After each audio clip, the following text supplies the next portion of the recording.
What's something you should always keep in your car? A fire extinguisher. About 2 years ago, I was in the car with my parents when all of a sudden the gears stopped responding and smoke started coming out of the front and back. We parked on the side of the road, opened the front, and a piece, I think it was the battery, was burning. It was only put out because a man who was passing by riding a motorcycle quickly stopped, took off his jacket, soaked it in water from a bottle that he had with him, and covered the fire with it. Turns out, he was an ex-fireman. You probably shouldn't always count on being that lucky. You got really lucky.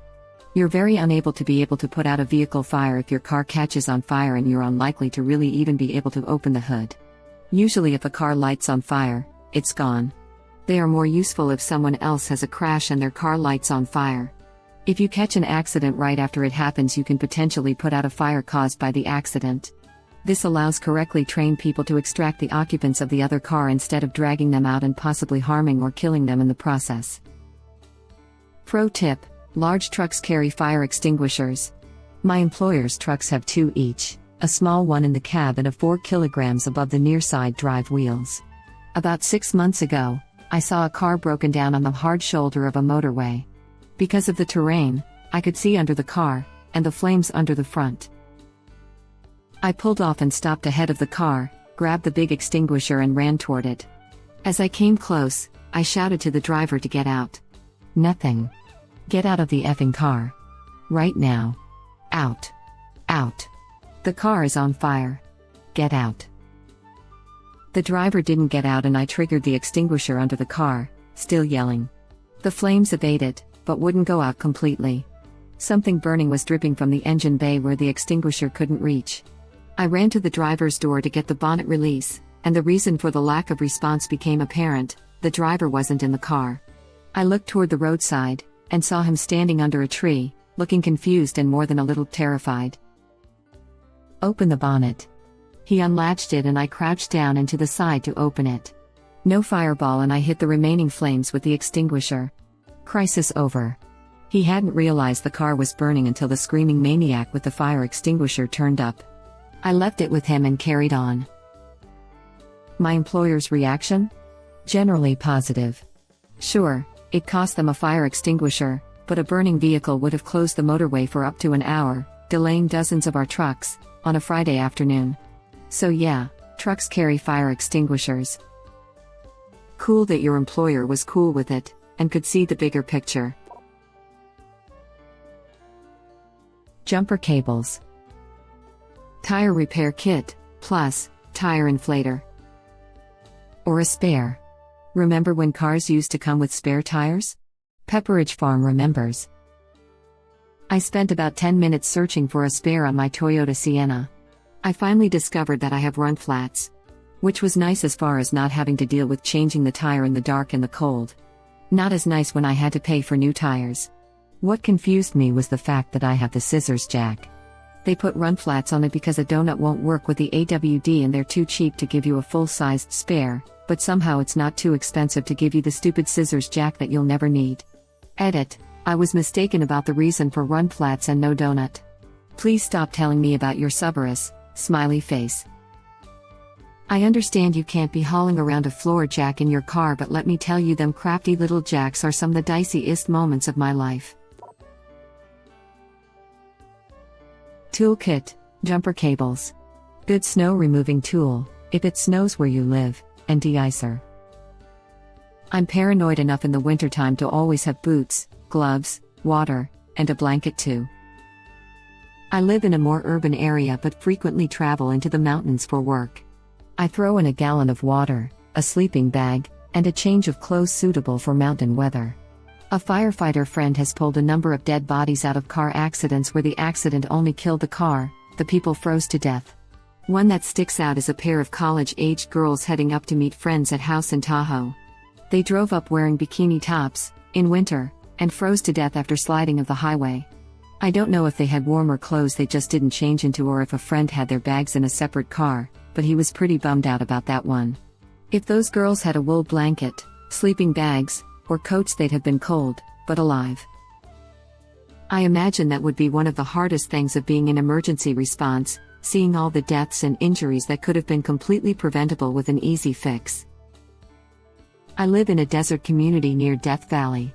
One summer, maybe 10 years ago, a woman and her 11-year-old son were traveling the 30-mile stretch of desert between the main town and a smaller nearby town when her car died. There was and is still no cell service on that road, and I guess no one stopped to help, so they ended up stranded. They were only stranded for a few hours, but it was 120 F and they didn't have water. The son quickly succumbed to heat stroke and died. Ever since that happened, I have packed a day's supply of fresh water for each person in the car before any trip out of town. I have my normal emergency kit as well, but the water is something I have to be mindful of because I can't keep it stored in my car, especially in the summer months. No amount of technology or modern connectivity can replace good preparation for emergencies. I lived in a town just outside of Death Valley. It was summer and I was in a small shop in town when some European folks came in saying they were headed to Death Valley and were each buying a 16 ounces water bottle for the trip. Both the shop owner and myself told them please buy at least 3 gallons per person. They looked at us lean we were crazy. I don't think people from Europe especially appreciate the sheer amount of nothingness in the US. Yep. White Sands, New Mexico is an extremely easy hike across beautiful white sand dunes. You can even go barefoot as long as you're wearing a hat, but a European tourist or two has died from the heat almost every year since 2015. The rare deaths before that were also of people from other countries or regions of the US. Actually, you get used to it really fast. Because absolutely no victim in history woke up and thought, today's the day I'm going to have to fight for my life. People who anticipate dangers mitigate them because of course they do. They see the threat and respond. Every victim I've ever seen never saw it coming. As ridiculous as that sounds, it's true. You hear I didn't think. Or I didn't see. A lot. So I'm a firefighter. I can't unsee the things I've seen. I have a smoke detector and carbon monoxide detector in every room. Extinguishers mounted at every exit door. And because it'll be a cold day in hell before I'm the firefighter who loses his kids to a fire, I have a 2.5-gallon water extinguisher next to my bed.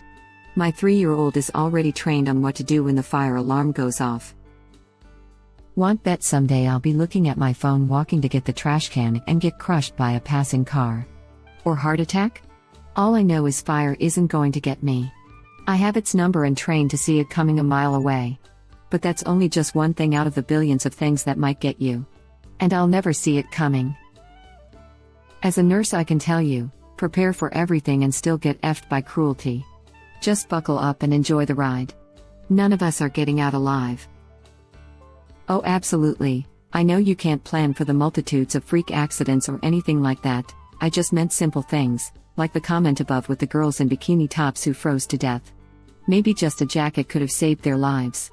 Or the hold my beer stunts where someone does something stupid, like you said, I just didn't think. It's just sad to me. Obviously those people don't mean to die or lose a leg, but just one little thing changed their lives forever. I work in an outpatient therapy clinic and we just started seeing a patient who slipped while dancing in her kitchen because she didn't realize someone had just mopped and she shattered her jaw. I guess like you say you get used to it in your line of work, but it still blows my mind. I could never do what you do, so thank you for keeping the rest of us idiots safe. I've been a paramedic for 21 years. Almost everything we see is preventable in some way, whether it's trauma or medical.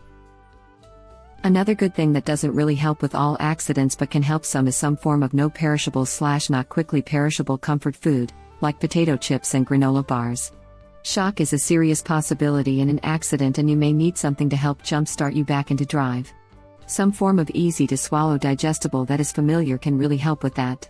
I always have a few granola bars and snack-sized Original Lay's in my glove box plus center console, and there's usually a box / bag of both in my trunk too. Sadly, you can only keep the Dips bars in the winter because they'll probably melt in the summer, but I also really like the Nature Valley Crunch one, so I didn't have any issue with it. Individual peanut butter packets. Individual Nutella packets. I keep them in a hiking bag for summer and pretty much just leave it in the car over winter. Remember, folks, if you have to run your engine to stay warm, don't do it inside a garage and make sure the tailpipe is clear and unblocked. A bunch of Texans just died because they were new to this piece of information. If you have a snowstorm emergency kit, print that out and put it on top so you can't miss it and can't forget it. Prepared, Not paranoid. Preparanoid. Finally, a word that describes me. I'm stealing this. That's not paranoid at all. Most Canadians have this. Not water though. Ice isn't going to help much. For snow removing, highly recommend something in the vein of Snow Joe, Snow Broom. So much faster than the traditional brush. I personally recommend my long-ass spaghetti arms, very efficient and fairly sturdy. I've been using them for a long time and they've only ever let me down once, in gym class. Phone charger. A spare charger. One that you know it's in good condition and will work on case of emergency. Chargers in a car tend to get beat up and fail. Yes. When my partner and I first started dating, I thought it was pretty weird that he kept an array of chargers in a waterproof container in his car. 3 years later, those chargers have saved our butts so many times. Blanket. I'd upgrade that to a 20F0F/20C sleeping bag. Still cheap, still compact, still good at any temperature, but so much nicer when it's needed. Edit, meant 0F/20C, but same idea, prepare for the worst. Oh man, I've got one of these for backpacking and honestly, it's too warm most of the time. Wind up sleeping with it fully unzipped, 3 limbs sticking out. It's especially awkward because it's a mummy bag so it doesn't just fold open neatly. Still, I'm glad that I have it when the temperature starts dropping past 50. Surprised I had to scroll so far for this. Blankets are important if you break down in a cold rural location, but also if you get too lit at the party you can sleep it off before driving home. Update, looks like folks are saying you can get arrested for sleeping in your car. Please avoid getting a DUI by using your car blanket to make a blanket fort. If the cops don't know the secret password, you have no legal obligation to let them into your blanket fort, probably. P.S. Be aware of your local statutes. This is why owning a minivan is effing awesome. I have a tri-fold memory foam mattress and a nice blanket that lives in my car. On more than one occasion, I have folded down the seats and took a lovely sleep. This is why owning a minivan is effing awesome. Words we forlorn children of the 80s thought we'd never live to hear. God, I remember my mom's Dodge Grand Caravan with the big wood accent strip on the sides, died out when I was 15 and pushed hard to get something cool I would be able to drive in a year. Almost got a Toyota 4Runner. Ended up with the new Dodge Grand Caravan. A lot of places in the USA will give you a DUI if you are sleeping it off. Canada checking in, almost got a DUI for sleeping it off in the back of my minivan.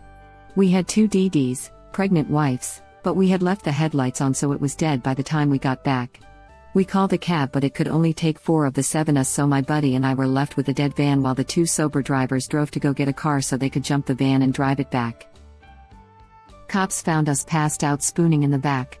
Took the keys off of me and said that we were being charged with the DUI. I thought it would all be okay when they couldn't start the car with the keys but the effers still charged us and it took months before we could see a judge who did end up throwing the whole thing out. Bunch of buttholes. They're kind of promoting DUI by making sleeping in your car punishable. Do cops get a prize for giving out DUIs or something? 'Cause WTF. Same in the UK if the keys are in the ignition, even if the engine isn't running. I know of at least one friend who lost his license this way.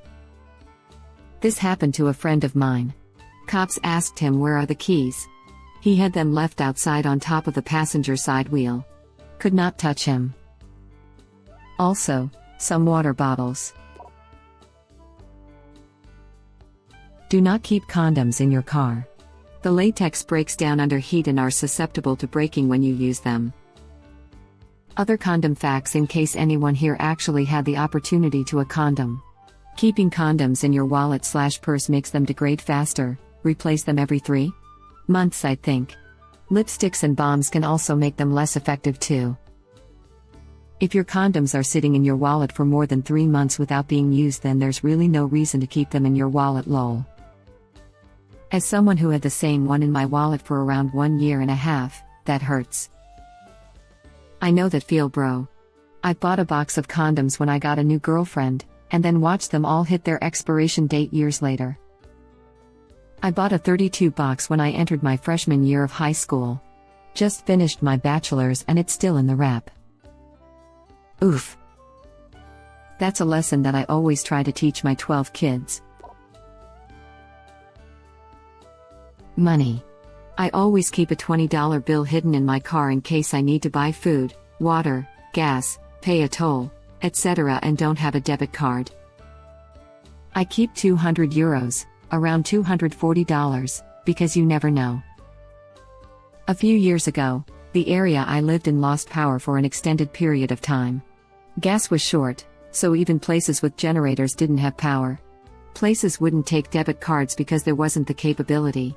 And ATMs were soon empty, and places ran out of small bills to give change when people showed up to buy goods. After that, I started putting all my singles and $5 bills into an envelope in my house at the end of each week. It is only about $300, as I don't use cash that often, so there are usually only a few bills to add to it each week, but I feel much better having it, because as you said, you just never know. Water. This is excellent advice. It's even better if you combine it with a water bottle. Also, blankets and non-perishable snacks will make a breakdown much more bearable. I keep my water loose in my trunk to save money. First aid kit, maps, and emergency supplies. A fire extinguisher. Thank you for watching. Please subscribe to be the first to know about Red Rabbit Reader's new videos. If you like our videos, please like them on YouTube and share them with your friends. We welcome your comments below. Press to start another of our videos.